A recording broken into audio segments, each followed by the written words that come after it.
Alright folks, today we got master woodcarver Greg May. He's going to show us how to carve some gremlins. Alright, in case you don't know what a gremlin looks like, these are some gremlins that you can carve.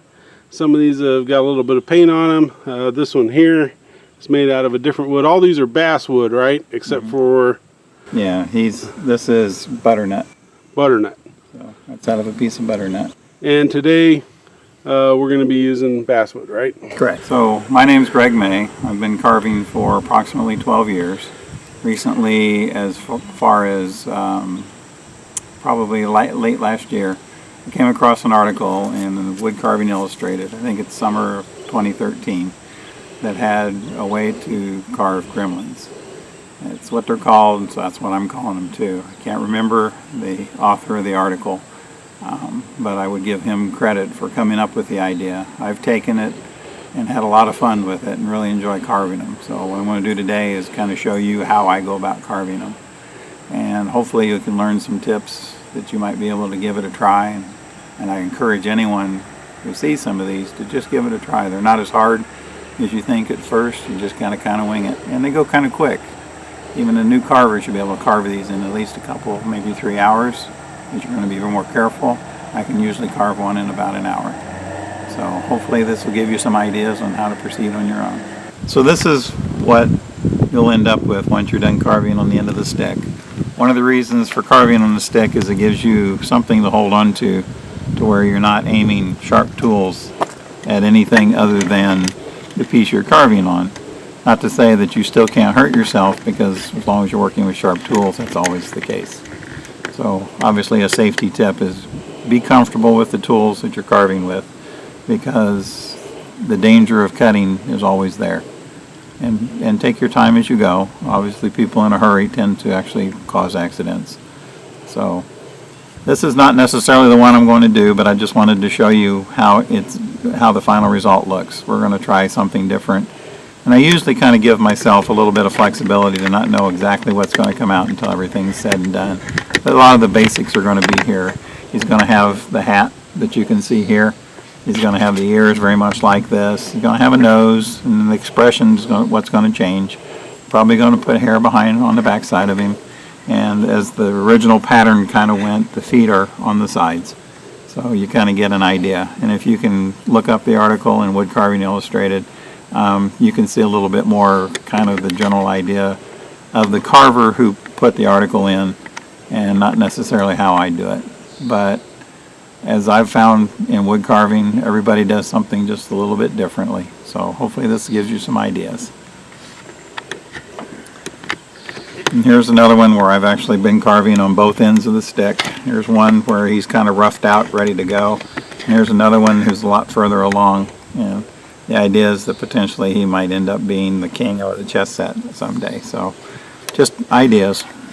And the one I'm going to start off with is going to do some of the basic parts of it. And hopefully this comes through in the film, is the fact that I've drawn areas for the ears already. Haven't really done much else. Kind of identified about where the nose is going to be. So I've kind of got him a little bit of an upturned nose right here going across the underside. So I've just marked that out. And then on the top I've put lines on where I want to do a V gouge to actually cut across there, because this is all end grain. So this is going to be a little harder to cut with a knife. And as far as the ears, I get them started with a number 9 gouge.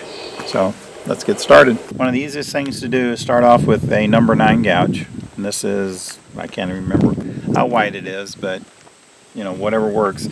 Sometimes multiple cuts with the same tool works just as well as one that can take mostly a swipe to begin with. As you can see, that there's a U gouge, or a curve right here for the ears. And I'm going to cut straight through it, and I'm going to do this pretty well on the edge. So while the corner of the stick sticks straight up, I'm going straight across.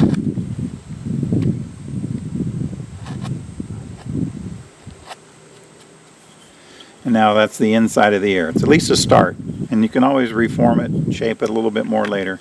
But just right now to get the basic characteristic of the ear, and then do the same thing on the other side. Your pencil marks don't have to be perfect. You're going to probably do more with carving, but they kind of give you an idea of where to go.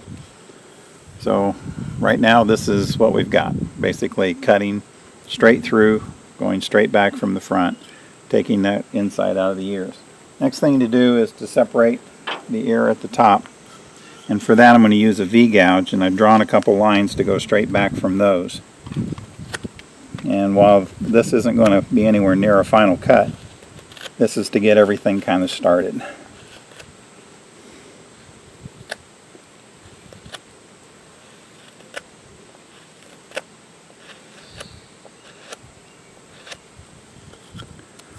And now you have two grooves that go across the top straight back from the front. So now we start shaping a little bit more with the knife. And to do that we want to have a point on the ear. So I'm going to cut into the cut that I already have, kind of straight into it,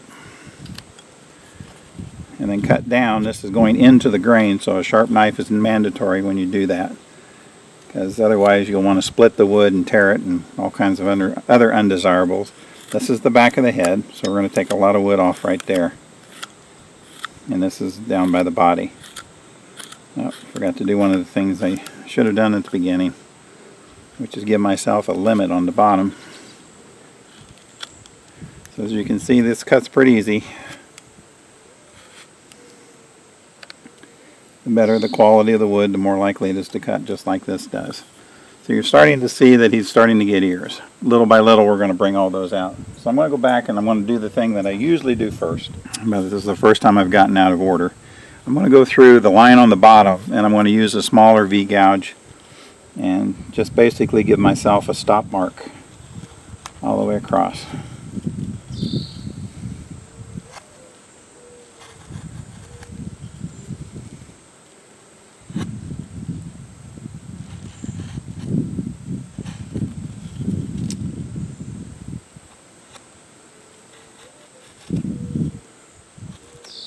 Doesn't have to be perfect, but it gives you kind of an area where all your carving should be above that line. Cut into the ears a little bit more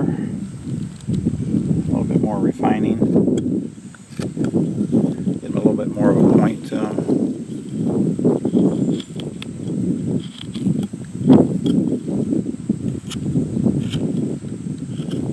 And I haven't mentioned it before, but this is my first video, so bear with me as I'm trying to adapt something I do very easily when there's nobody watching, to doing it with however many people want to watch this video.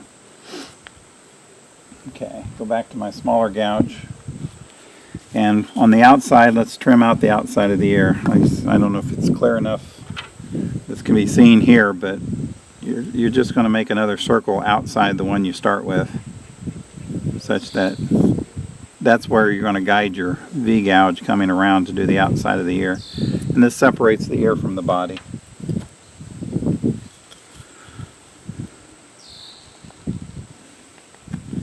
Kind of want to be careful. You don't necessarily want to dig too deep on this, because you can pop the ear off real easy. So you just want to kind of bring it around just to make a mark there. You can always go back and go over it a second time if you didn't get your cut deep enough the first time. There's no exact way to do this, and from experience I know a lot of people will try to do exactly what I do, and while there's nothing wrong with that, you may not end up with the same results, which can be somewhat of a disappointment. So as you can kind of see on this ear here, I've outlined it so you can kind of see that the ear, which is just one big cup, is more or less separating from the body. Then do the same thing on the other side.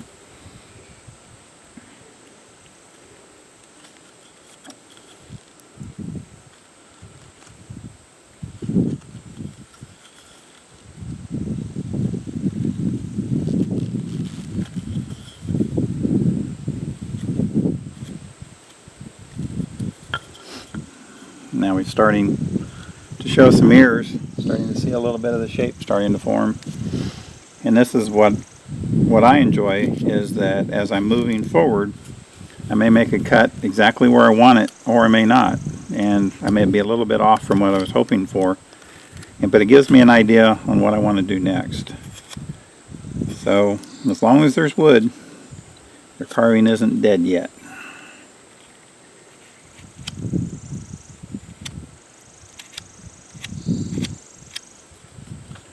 Round off the top of his head a little bit more.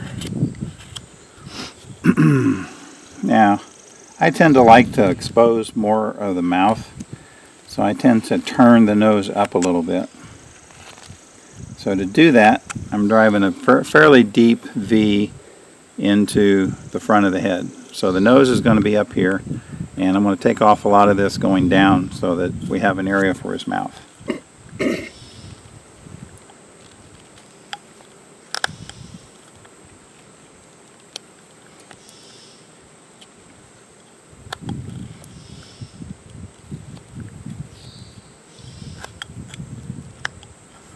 As you can see, now he's got a place where his mouth can go underneath his big oversized nose.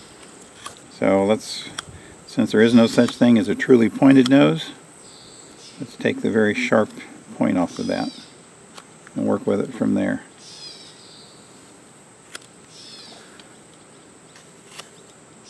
So a lot of this is trimming up, kind of as preparation for what I'm going to do next. Next thing that I do from this point is to figure out exactly where his hat's going to be. Let me get a close up so that you can kind of see where I am so far.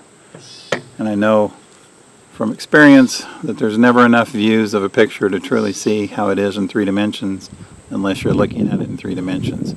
So hopefully slowly rotating this kind of shows you where I am at the moment. So at this point I'm going to try to put a hat on him. I'm going to mark it around.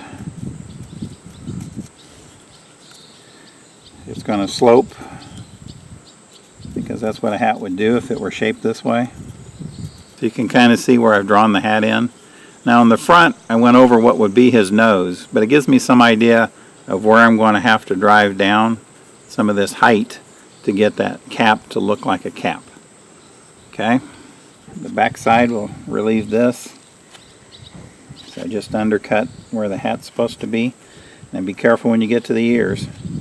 There's a slip of this tool and you can put a nice nick in his ear. Of course you can always change a little bit after the fact. I had one of them where I had dropped the piece and the ear broke off right on the corner. So I put a little small U-gouge marks in it. Looks like it got bit off. So there's always possibilities. If you're creative enough, you'll figure out something.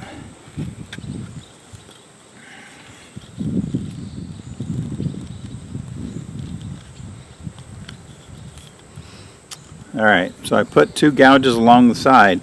Now to find out exactly where his nose is going to be and where the cap's going to stop, it's going to be a little bit more tricky than just cutting straight across. So I'm going to go up a little bit and back down, and that way I can leave some room for his nose to actually kind of stick out. So as you can see, I kind of went up a little bit as opposed to just following my mark all the way around, and that'll give me enough for the nose. And at this point I can start rounding off the top of that a little bit. Not much, just pretty much just enough to take the pencil mark off. Now comes a good time to go ahead and start defining where the eyes are going to go. To do that, I make a scooping cut down underneath and then come across the top.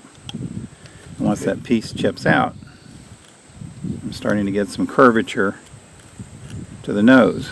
So what I get here is a double benefit. So I kind of define exactly where I'm going to go with the eye, or lack thereof, because the cap is actually covering the eye.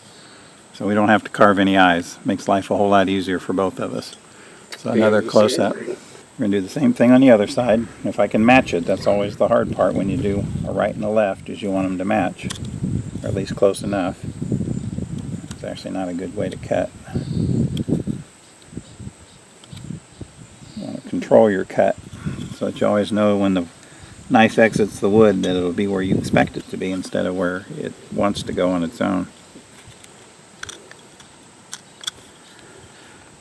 So those are kind of eye sockets to start with. This is by no means refined. It's by no means finished, not by a long shot. However, it does show us that we are kind of in a way toward getting a nose. You can see the proboscis sticking out like it is. And so I want to start shaping it from the bottom side. So I'm going to go in with a cut here, kind of notch down below the lower part, the inside of the nostril, or I should say the back side of the nostril would be a little bit more appropriate. And to give you guys a little bit of a secret, I have never carved two of these the same because they just never end up the same. So whether I'm doing it right or wrong, it's just, they're unique. Okay. Since I have a few extra tools and I don't expect everybody to rush out and get the same tools, they are what works for me. So I have this one's a number 7. Nonetheless, you just want something that's kind of a shallow cut. Because what you're going to do is you're going to come straight down on this and then cut it off when you're down at the bottom. This adds a lot of shaping to what you're going to want when you're all said and done. In the fact that this now curves the front of him back a little bit and gives you kind of that curve to the face. You can't see what I just did, but it's going to make things look better in the end. A lot of people want to put a face on almost a flat surface, and that's not how faces are made, so I usually don't try to do that. So match that same kind of cut on this side, so kind of take it down. It's a nice thing about having that groove at the bottom is now I'm cutting into a stop cut that I don't have to really worry about it breaking much beyond that. Not to say that it won't, but it's also where I'm not carving, so I don't worry about it as much. And you're starting to see a little bit more of the shape come out. So he's going to have a mouth in this area. He's going to have the nose. We're going to try to fix his nose up a little bit. One of the things that tends to work in most of my carvings is that I put this is what's sometimes called a laugh line. Yeah, let's get that a little bit more of a slope. Kind of want it to, it's normally, if you look at a person's face, it goes just above the nostril and then comes straight out. It's that groove in an older person's face that you don't notice as much in a younger person's face. And in this case, I'm just going to drive the V-gouge right up into it.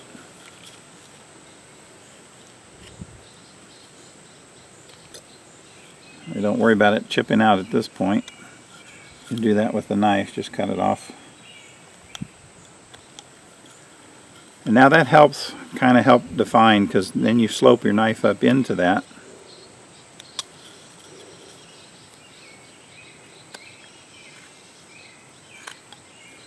And you actually have the start of a pretty decent nose. I've still got a lot of flat surfaces that I can always round off. I can work on making nostrils look kind of like nostrils. So right now just taking some of the corners off to round things up a little bit. Not taking very much wood off.